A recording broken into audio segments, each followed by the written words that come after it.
नमस्कार साथियों, प्रणाम, सत श्री अकाल, सलाम। साथियों देखिए, दिन आया शुक्रवार और मैं आपका अपना साथी प्रवीण सिन्हा आपके सामने एक बार फिर से रूबरू हो रहा हूँ।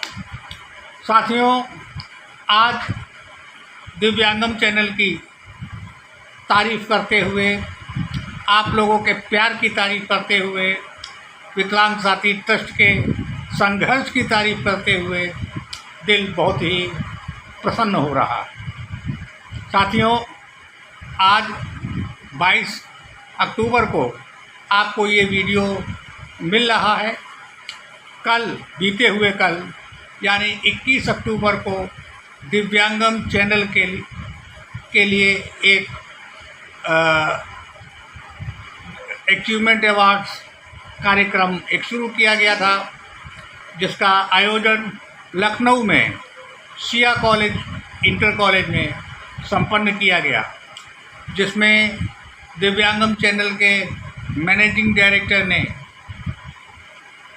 जितने भी हमारे मोटिवेटर्स हैं साथी लोग, सबको सम्मानित किया, जिससे संबंधित सारे वीडियोस आपको बहुत शीघ्र दिखाए जाएंगे। उम्मीद है कि आपको ज़रूर पसंद आएंगे। साथियों, इस कार्यक्रम की खूबी ये है कि शिया कॉलेज के मैनेजमेंट ने तमाम तरह की घोषणाएं करी। इस कार्यक्रम में उत्तर प्रदेश शासन से पधारे हमारे राज्य स्तर के मंत्रियों ने तमाम स्तर की सहूलियतें मुहैया कराई जाने की वकालत की। ये सारे वीडियोज़ आपको विस्तार के साथ हमारे मैनेजमेंट बहुत शीघ्र आपको दिखाएंगे। तो साथियों, आते हैं आज के अपने मूल विषय पे। आज का मूल विषय है, जैसा कि आपने इस कार्यक्रम की शुरुआत में सुना कि कार्यक्रम हुआ था शिया इंटर कॉलेज में। हाँ, ये एक शैक्षिक संस्थान है और आज का मूल विषय भी शिक्षा से जुड़ा हुआ है। साथियों, समाज में ये कहा जाता है कि किसी भी बच्चे का पहला गुरु उसकी माँ होती है। माँ ही उसको पहला शब्द सिखाती है, पहला ज्ञान कराती है, पहले संस्कार से माँ ही उसको शिक्षित करती है। जी, तो शिक्षा हमारी वहाँ से शुरू होती है, जो धीरे धीरे बढ़ते बढ़ते पहले प्राइमरी स्कूल, फिर सीधे जूनियर हाई स्कूल, फिर इंटरमीडिएट के स्तर को पार करते हुए ग्रेजुएट और पोस्ट ग्रेजुएट कैडर तक पहुंचती है। साथियों, ये एक विवाद का विषय है कि हिंदुस्तान में जो शिक्षा व्यवस्था चल रही है वो आज भी अंग्रेज़ों के बनाए हुए मैकाले के सिद्धांत पर चल रही है। ये एक विवाद का विषय, मैं इसे पढ़ना नहीं चाहता, लेकिन कॉन्वेंट स्कूल के नाम पर, अंग्रेजियत के नाम पर, जो शिक्षा के नाम पर जो समाज में एक लूट खसोट का एक माहौल बना हुआ है, ये माहौल बंद होना चाहिए।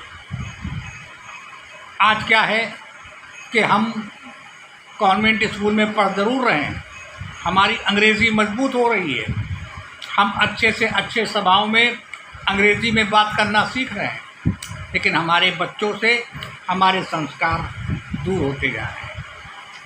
हमारे बच्चों में तहज़ीब कम होती जा रही है। हमारे बच्चों में हिंदी, जो कि हिंदुस्तान की मातृभाषा है, हिंदी में रुझान कम हो रहा है। हमारे बच्चों का जो मानसिकता है वो हिंदुस्तानी तहज़ीब छोड़ करके अंग्रेजियत की ओर बढ़ रही है। ये एक बहुत चिंता का विषय है। हमको अपनी शिक्षा पद्धति में कुछ इस तरह के सुधार करने चाहिए। हम अंग्रेज़ी सीखें, हम अंग्रेज़ी के ख़िलाफ़ नहीं हैं, मगर हमारी जो मूल जड़ें हैं संस्कार की, हिंदू और मुस्लिम तहज़ीब है, हमको वो तहज़ीब, वो संस्कार, वो अपने धर्म से संबंधित जानकारियाँ चाहे वो किसी भी मज़हब का हो। कोई सिख ऐसा नहीं है खाली हिंदू या मुसलमान की बात, किसी भी मज़हब का हो उसको अपने मज़हब के बारे में उचित मालूमात होनी चाहिए।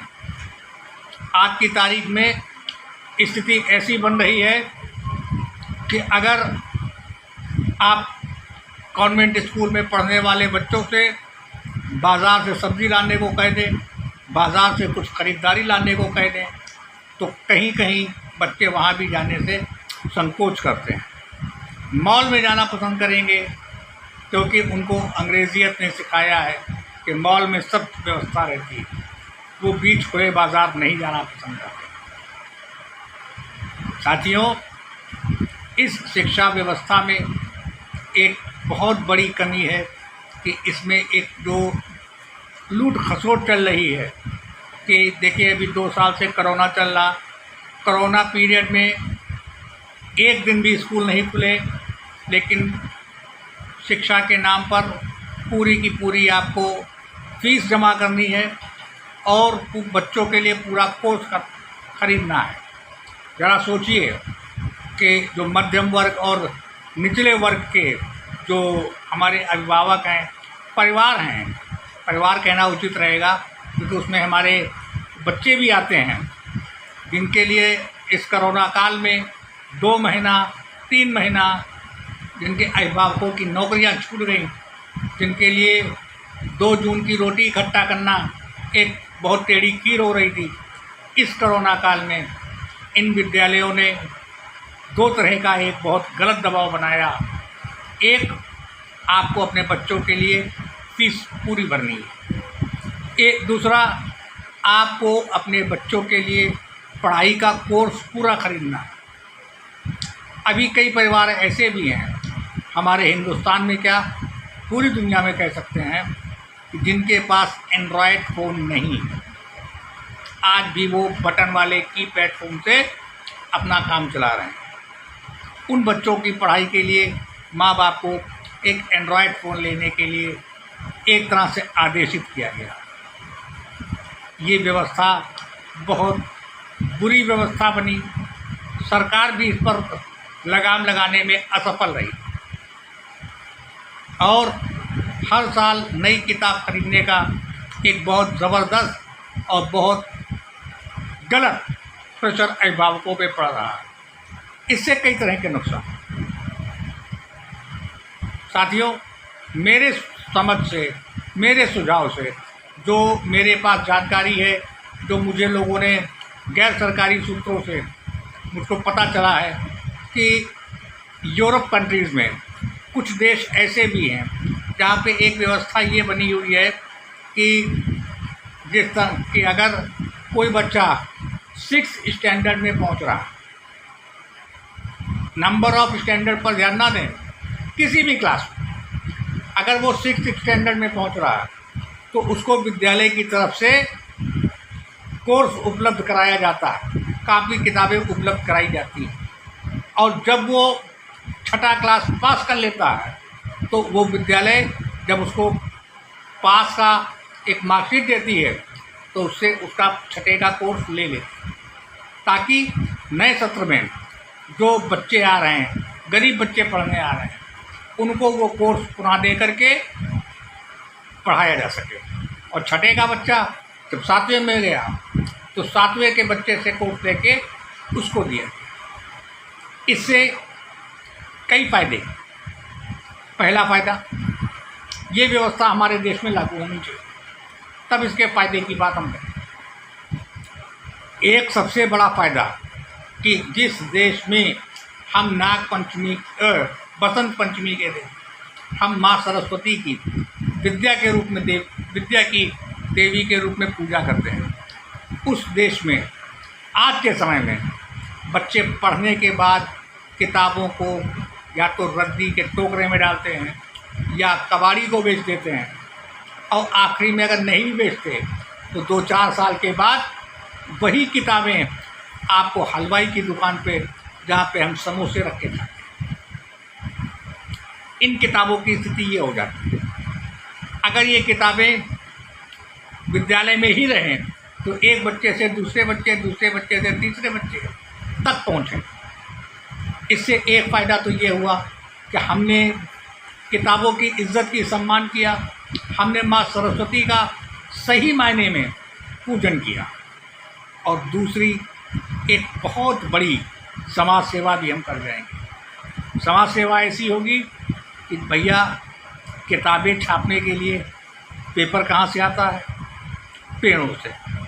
हर साल कितने हज़ार पेड़, हज़ार क्या लाख कहे जाएं, कितने लाख पेड़ कटते हैं पेपर छापने के नाम पे। ज़रा सोचिए, अगर ये किताबें हर साल नई ना छपें, केवल कमीशन खोरी के चक्कर में जो छप रही हैं, अगर वो किताबें साल दर साल विद्यार्थी दर विद्यार्थी प्रयोग करें, ये सोचिए कि कितने लाख पेड़ हर साल बचेंगे। और जब पेड़ बचेंगे तो वातावरण का शुद्धिकरण और सौंदर्यीकरण दोनों बढ़ेगा। तो मेरी समझ में ये आ रहा है आज के एपिसोड का लबोलबाब कि वर्तमान शिक्षा व्यवस्था में संवेदनशीलता के साथ सुधार होना चाहिए, और इसमें जो कॉन्वेंट स्कूल हैं उनको विशेष रूप से सख्ती के साथ पाबंद किया जाए कि हर साल किताब बदल देते हैं कि आप पूरा कोर्स बाहर से लीजिए। इस तरह की पाबंदियां लगनी चाहिए उन लोगों, इन विद्यालयों पे, कि इस तरह का कोई नया आदेश होना जारी कर। तो साथियों, आपसे विदा लेने से पहले आपको एक बार फिर से मैं विश्वास दिलाता हूं कि बहुत शीघ्र जो कल दिव्यांगम अचीवमेंट अवार्ड 2021 का एक बहुत बड़ा कार्यक्रम शिया इंटर कॉलेज लखनऊ में संपन्न हुआ, उसका विस्तार के साथ वीडियो आपको दिव्यांगम चैनल का मैनेजमेंट ज़रूर दिखाएगा। एक दिन बहुत जल्दी दिखाएगा। आप भी देखेंगे कि आपने हम लोगों को किस तरह से ज़र्रा से आफताब बनाया। जी हाँ साथियों, विकलांगता की जो हमारी परेशानियां थी, विकलांगता के जो हमारे एक हीन भावना थी, इस भावना को आपने अपनी मोहब्बत से, अपने दिल से मेरे दिल को मिलाकर दूर करके जिस तरह से हमको एक अंतर्राष्ट्रीय पहचान दी, उसके लिए बहुत बहुत शुक्रिया, धन्यवाद। आपसे अगले शुक्रवार को फिर से रूबरू होंगे किसी एक नए मुद्दे के साथ। तब तक के लिए नमस्कार।